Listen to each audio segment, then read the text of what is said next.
Hello, everyone, and welcome to the Happiness Journey with drdan podcast, where every journey is worth living. My name is Dr. Dan, and I'm your host for today's episode. I'm a bilingual cognitive behavior psychotherapist specializing in anger management issues, both court-appointed and private, marriage counseling using the EFT method, dissociative disorders, narcissistic personality disorders, depression, anxiety, dream analysis, and also provide life, business, and retirement coaching support. I provide individual one-on-one session in both English or in French, and also group settings. If you need any assistance, reach out to DMV therapy and coaching services at 301-325-1550, and our website can be found at lifecoach.drdanamzallag.com. Today, I'm very excited to have for our last episode of season 9, a very special guest and professional speaker and workplace consultant, Anthony Poponi.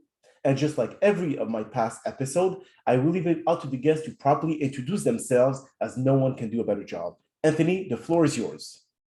Thanks, Dr. Dan. Appreciate you having me on the podcast today. My name is Anthony Poponi. I currently reside in Bend, Oregon, a community I chose. Maybe we'll talk about that today. And I work in positive psychology, primarily a professional speaker on stages all over the place. And then work in workplaces to really take the science of positive psychology and make it practical and applicable in workplace settings, so people are happier at work, because we know happier people are more successful people. I agree.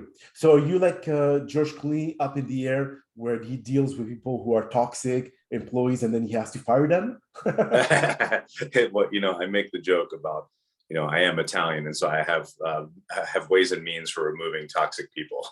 Okay. No, I think that's really important. If you really think about, the science in positive psychology, that all the research says, there's one, probably the most important thing that that will come forward is relationships. If you want to be happy in life, you better have life enhancing relationships. And you should, there's two sides of that: life enhancing relationships and removing the toxic relationships. Because if I were to ask you right now, I say, Dr. Dan, who's the most toxic relationship in your life?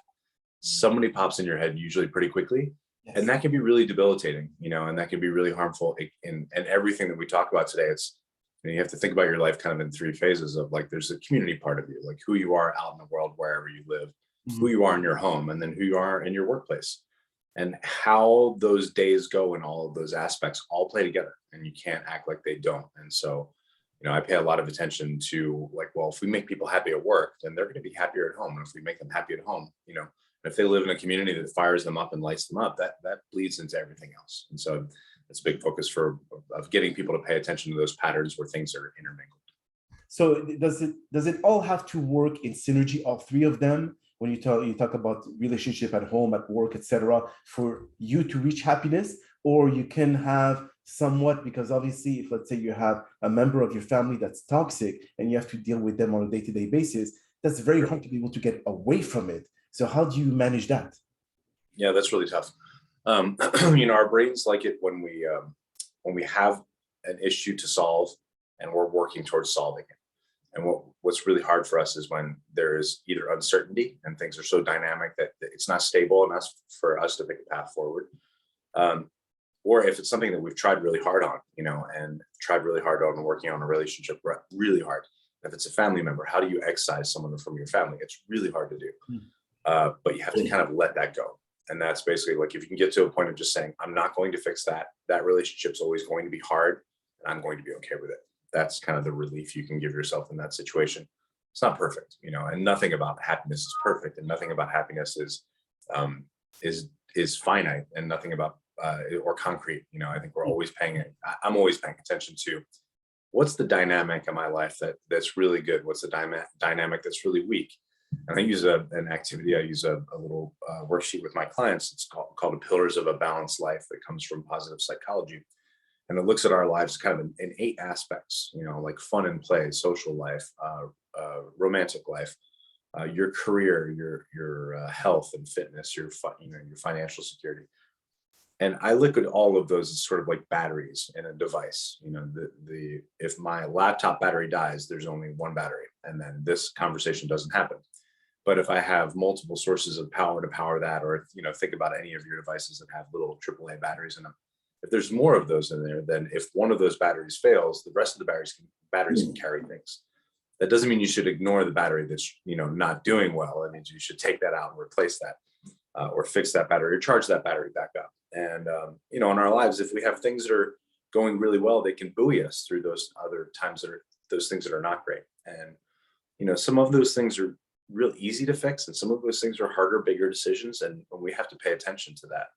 And I would say that the most important thing out of all those is when you're thinking about what you want to shift in your own life too, is just stay focused. And the name of my company is called Focus on the 40, and we can talk about why if you like, but it's really about focusing people on what really provides lasting happiness.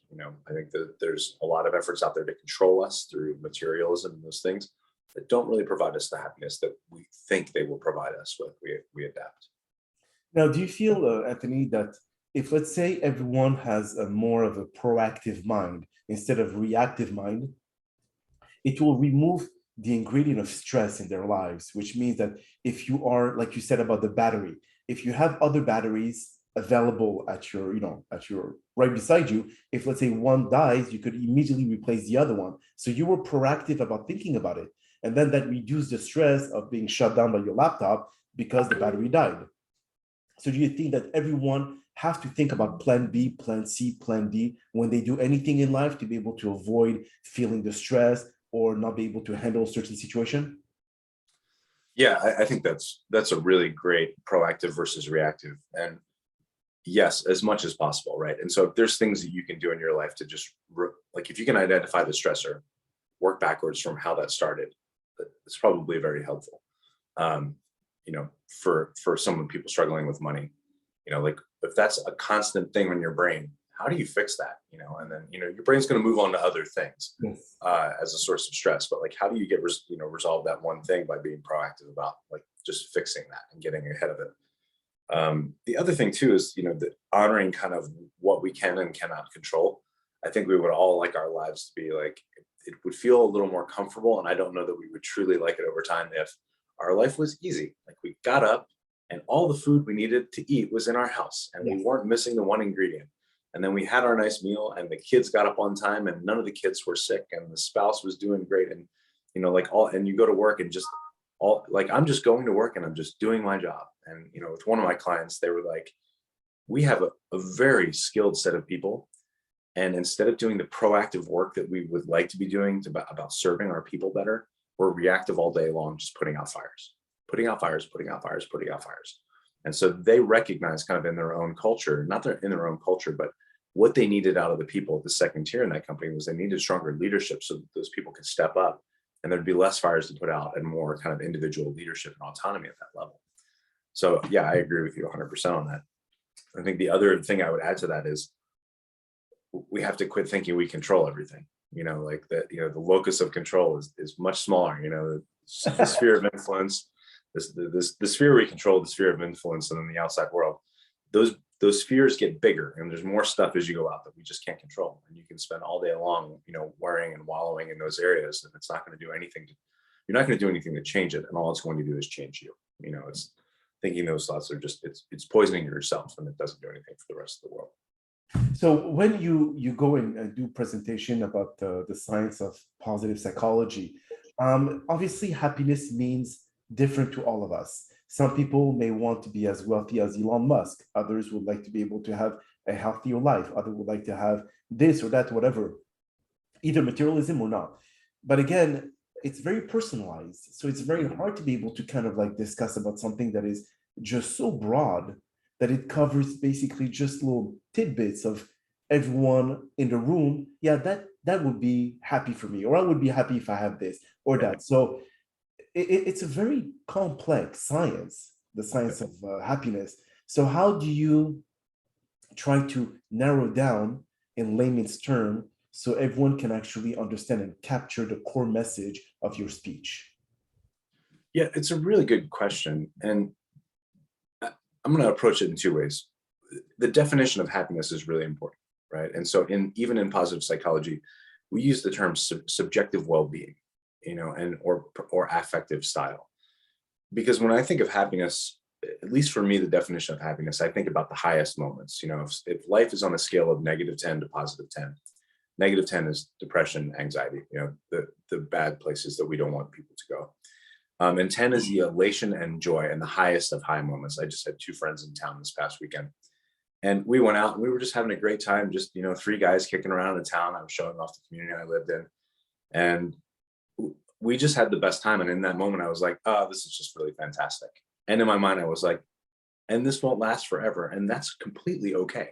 I'm going to come back to the places in between the highs and the low. And I would call that contentment. Like, how do I feel about my life in sort of the absence of stimuli?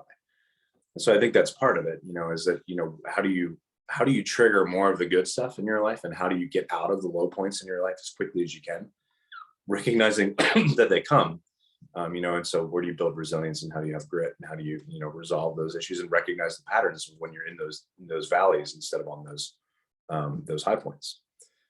So I think that's part of, that redefinition of being like, if you think that constant elation is the goal, then you're fooling yourself, because your brain won't let you do that. And your brain is not wired to be that way, or to be that way. Your brain is meant to make you feel good when you're doing things perceived to be good for your survival or the survival of your progeny, kiddos, And I would say the second part of this is like, more directly to your question, is when you're on stage and you have 500 people in front of you, how do you give them something specific that's meaningful to their life? Right. And the short answer is you can't, right? And all I hope to do with my audience is to show them about what we really know matters about happiness and what doesn't. And just to say, if you think you're going to put all of your energy here to have all the money like Elon Musk, A, you're never going to get there, because very few of us ever can get to that pinnacle of that sort of income. B, you may not be happier when you get there, and Elon Musk may have his own money troubles, which might blow your mind, but people with millions and millions of dollars still worry about money. Yes. Right? They don't quit worrying about money. And so for me, it's a big, just kind of, laying out the broad landscape, and then just saying, here's things to consider that we know about what really make people happy, and what the science has said, these 5 areas are really the most important. And then they can pick. And, I just try to say to my audience, I want you to find that one thing today that you're like, oh, that's me. Oh, that's the thing I have to do. Oh, that's the thing that's really disrupting my happiness that I'm going to take action on. And I feel like if you can get an audience to grab onto that thing, whatever it is for them that's powerful, then that's the start of like a positive swirling upward for them. And that's the big hope for them. So the laws of attraction, Anthony, says that, thoughts become things. If you've read the book The Secret or watched the movie, Rhonda Byrne have missed a lot of details in between the thoughts and the things that can happen to you in your life, because you have to put the belief and action into it. But because of us humans, I think it's human nature to be always self-criticize everything we do in life. We never really allow ourselves to tap ourselves on the back to say, we did a good job and I'm on my path to reaching happiness. But I think that the self-awareness, which a lot of people lack, because either they're too afraid to see what's going on in their own lives and they focus too much on others people's lives. And then because they need to find some kind of some kind of security, a sense of security for themselves. And they stop living. That's the thing. They forget how to live their own life because they always try to live in the shadows of others. And this constant negativity that they feed in their brain, like Deepak Chopra said that there's around 70,000 thoughts crossing in our mind every single day. How do you manage them? How do you allow yourself to be able to say, okay, this thought, I'm not going to keep it for too long, but this thought seems to be on my way to reaching my happiness. So I know there's a lot of questions here. You can answer one by one if you want. Yeah, that was a lot, and it was big, and it was really important too. So I think on the grand scale, I think positive psychology has identified probably three big patterns that people get into that cause them the most like turmoil up here. One is overthinking or rumination. And so just overthinking something through, like you said before, like, I'm trying to be proactive. I'm going to plan out A through D. That's a good thing. Like if then, like I have some scenarios played out, like if these things will happen.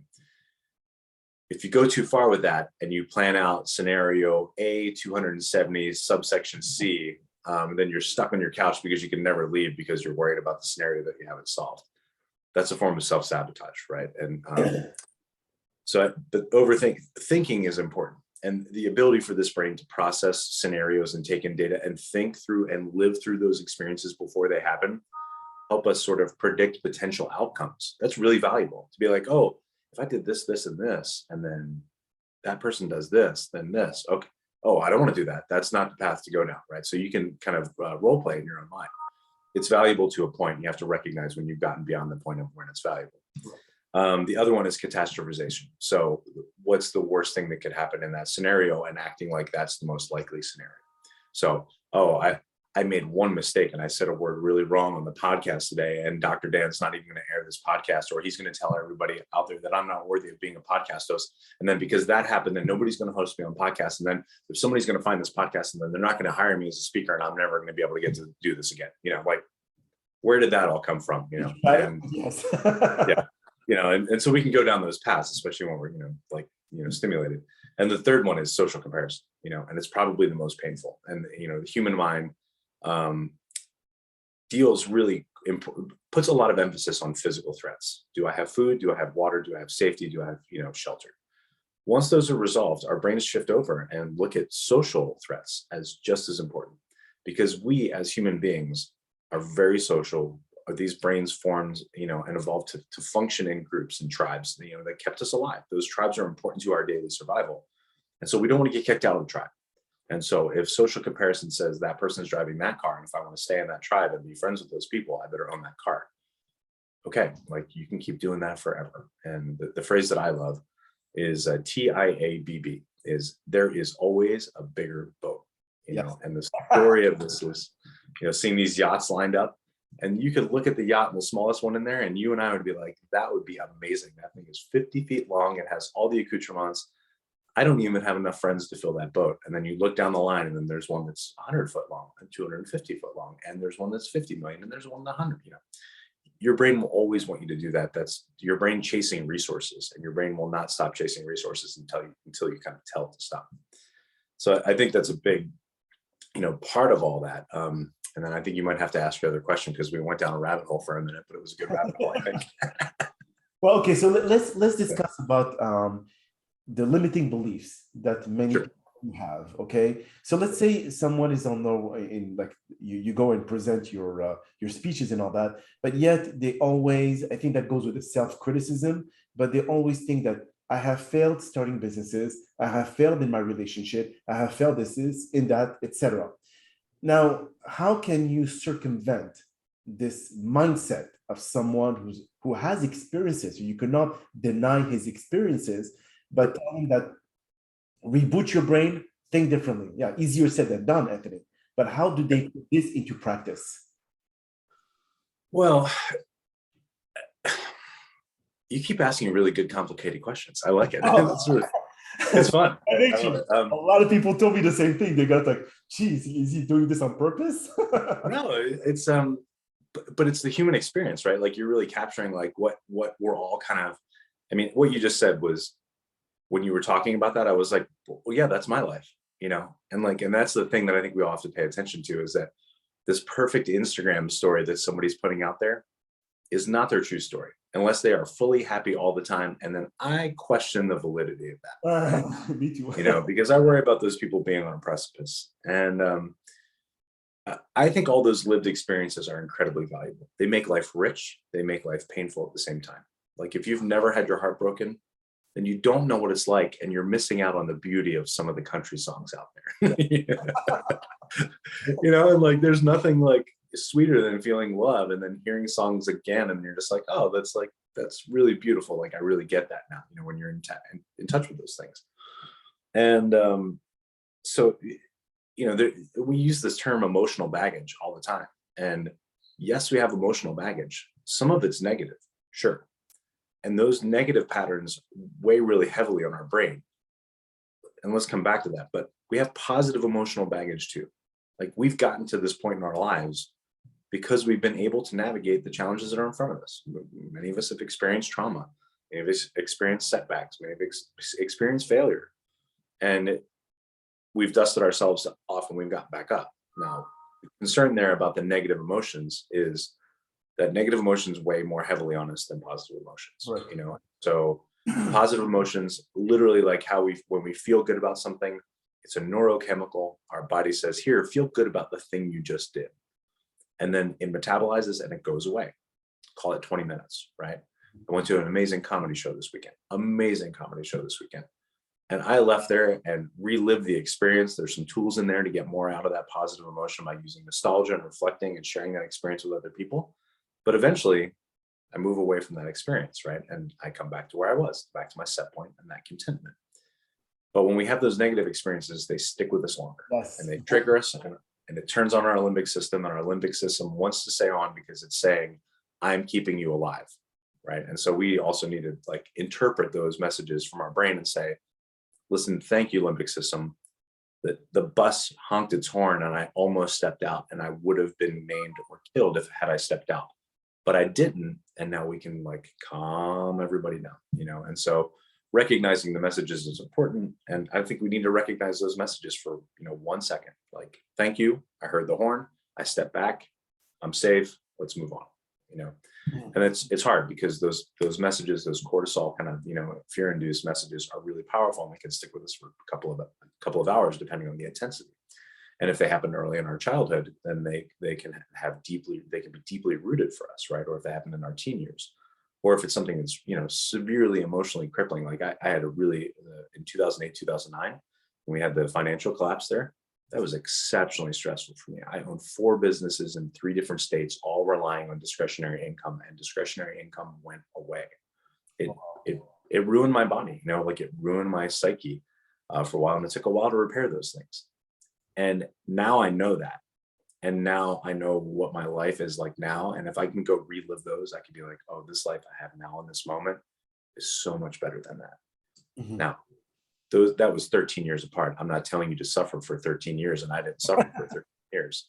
But I had to recognize that I was in a deep trough there, and I needed help in that situation. And I didn't know it at the time. And I think that that's one of the beautiful things that you said about in the beginning of, in your introduction about the services that you offer. It's like, our daily lives go like this, up and down, up and down. I feel good. I don't feel good. I feel good. Oh, I feel great. I feel, oh no, all those sort of things. And if we can stimulate more of these high moments, that's great. If we can recognize they're going to go away, that's fine too, right?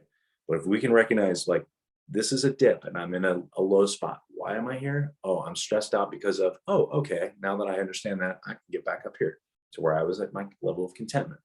But there's times when all those batteries are drained and we're in a bad way that we get down there and we can't get ourselves out, and that we need to change the acceptance and like, oh, I took today off. Oh, why are you taking the day off? Oh, I have to go to the doctor. Oh, that's completely acceptable. But how many people would say, oh, I have to take the afternoon off. Oh, why are you taking off? I have to go see my therapist. Yeah, you're right. Like, who's strong enough to say that? And No. have we normalized that enough? And we haven't, because there's people down there in those troughs. And, and the other thing that's really interesting is that in some of the research out there, if you have a society that has a high level of people that are depressed, it affects the rest of society. Oh yeah, absolutely. We are like emotionally contagious with each other. And so, that person's health is individually important. It's also important to the collective as well. That's around those people. So, I don't know where we went there, but that's where I'll pause for a moment. We kept the right tangent there, Anthony. But did you say that misery attracts misery? Those who are depressed, they feel that those who are happy, they don't want to be, they feel guilty about why am I depressed? They are happy. I want to bring them down from their pedestal because I don't deserve to be here alone. And again, even though you said that we are somewhat interconnected through emotional vibes and all that, but at the same time, we kind of like feel very jealous. And this level of jealousy that we have towards others about, as you mentioned, about why this person has a bigger boat, why they have a Lamborghini, why this. And actually, a few years back, Anthony, I saw a cartoon that depicted exactly what you just mentioned.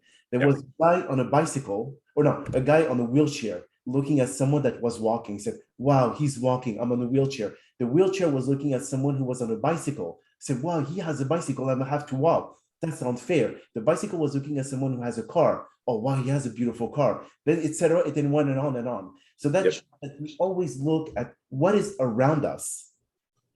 And we always feel that we're missing something. And this missing something is always making us feel depressed. So it's a vicious cycle. And how to break that cycle is the $1,000,000 question. Is that we always seek for more and it never ends. And we never say, even if we reach our ultimate level of success, we're always going to add those two words. What's next? Yep. Beautifully said. The $1,000,000 answer to your $1,000,000 question is turn off your social media accounts. Yes. Don't watch TV, because you are just bombarded, and those are all meant to trigger and control our brains into, furthering this. And I want to just spend a second to talk about, my business is called Focus on the 40, and here's why. 50% of our happiness is genetic. We kind of come in with like sort of a genetic set point. That's a rough approximation, but it's pretty important, right? So if your parents are really miserable, I'm very sorry. You start out, potentially on that, pessimistic side of the scale. And we know optimists are way happier than pessimists. Correct. 40% of your happiness that's focus on your 40. Focus on the 40 that you can control, right? That's the stuff that you should be working on. And what's amazing is it's simple. You should have really good friends. You should live in a society that shares your own values. You should have a career that's fulfilling and challenging. And the 10% is what you just talked about, with the person looking at the bike, looking at the car, looking at the yacht, looking at the bigger yacht, is that 10% of our happiness, or the variability in our happiness, is based on life circumstance. So when you mentioned before, you were like, well, if I could just be as rich as Elon Musk and as influential as Elon Musk, I'd be happier. Or if I was married, I'd be happier. Or in some cases, you'd be like, if I was divorced, I'd be happier. And you're like, what? If I had kids, I'd be happier. And then you have kids and you're like, once the kids are going to be out of the house, I'm going to be happier. Or you're like, I wish my kids would call me, I'd be happier. And then you're like, I wish my kids would quit calling me, I'll be happier. That's a good one.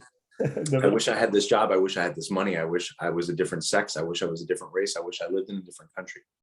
All of those together only affect our happiness about 10%. So you're focusing your energy on the wrong things, thinking they will provide you sustained happiness. And what we talk about in a lot of those situations is you're putting yourself on a hedonic treadmill, hedonism, that the thing that we're all chasing. That's the happy, joy, elation. We're not meant to experience that all the time. If we did that all the time and we stayed at one of those hedonic resorts, eventually over time we're like, okay, and what's next, and we all need that mix for us. And so getting off that treadmill is important, because if you think about treadmills, I use this slide in presentations of, there's a sign and it says happiness just ahead, and the person's standing on a treadmill, and you never get there, and when you do get there, what happens is you adapt. It's called hedonic adaptation, and we adapt to the good things that are happening in our life. And then they don't provide us the happiness that they thought they would, because we adapt to them. The new big TV, the new stove, whatever those things are, any of those, sort of possessions. So it just doesn't happen. And, it's unfortunate that we are so bombarded with those messages. And I'm not saying that money's a bad thing. I don't want people to think that money is a bad thing. The constant pursuit of money without an understanding of the why behind the money is important. I own a large TV. I know it's not great for me, based on the science of positive psychology, to watch 4 hours of TV alone by myself every day.